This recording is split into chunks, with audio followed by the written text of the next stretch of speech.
Media chit-chat లో మంత్రి దామోదర రాజనరసింహ కీలక వ్యాఖ్యలు చేశారు. త్వరలో మంత్రివర్గ విస్తరణ ఉంటుందన్నారు మంత్రి దామోదర రాజనరసింహ.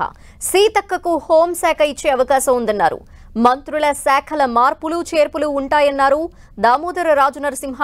రాజగోపాల్ రెడ్డి, దాను నాగేందర్తో పాటు నిజామాబాద్ నుంచి ఒకరికి మంత్రివర్గంలో స్థానం ఉంటుందన్నారు.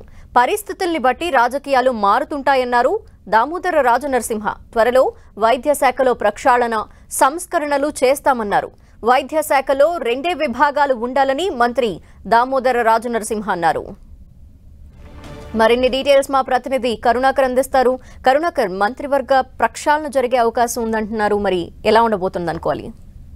ధనలక్ష్మి, కాసేపటి క్రితం వైద్య ఆరోగ్య శాఖ మంత్రి దామోదర రాజనరసింహ చాలా కీలక వ్యాఖ్యలు చేశారు. మీడియాతో ఇష్టాగోష్ఠిగా మాట్లాడుతూ ఆయన మంత్రివర్గ కూర్పు పైన, మంత్రివర్గ ప్రక్షాళన పైన ఆసక్తికరమైన వ్యాఖ్యలు చేశారు. త్వరలోనే మంత్రివర్గ విస్తరణ ఉంటుంది, శాఖలలో మార్పులు కూడా ఉంటాయని చెప్పారు. ఎందుకంటే కేవలం మనం చూసాం 6 నెలలు మాత్రమే అయింది మంత్రివర్గం ఏర్పాటయ్యి, అందులో శాఖలు కేటాయించి 6 నెలలే అయింది. కానీ శాఖల్లో కూడా, మంత్రుల శాఖల్లో కూడా భారీగా మార్పులు ఉండే అవకాశం ఉందని చెప్పి దామోదర రాజనరసింహ అభిప్రాయపడిన పరిస్థితిని మనం చూస్తున్నాం. దాంతో పాటు మంత్రివర్గ విస్తరణలో భాగంగా మరో 3కి అవకాశం ఉంటుంది. అందులో ప్రధానంగా కోమటిరెడ్డి రాజగోపాల్ రెడ్డి కావచ్చు, లేకపోతే బీఆర్ఎస్ పార్టీ నుంచి కాంగ్రెస్ పార్టీలో చేరిన దానం నాగేందర్ కావచ్చు.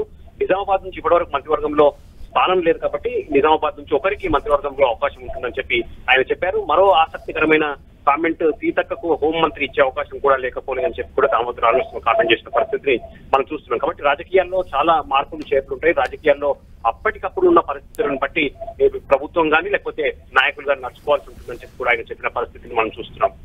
Okay, thank you Karunakar.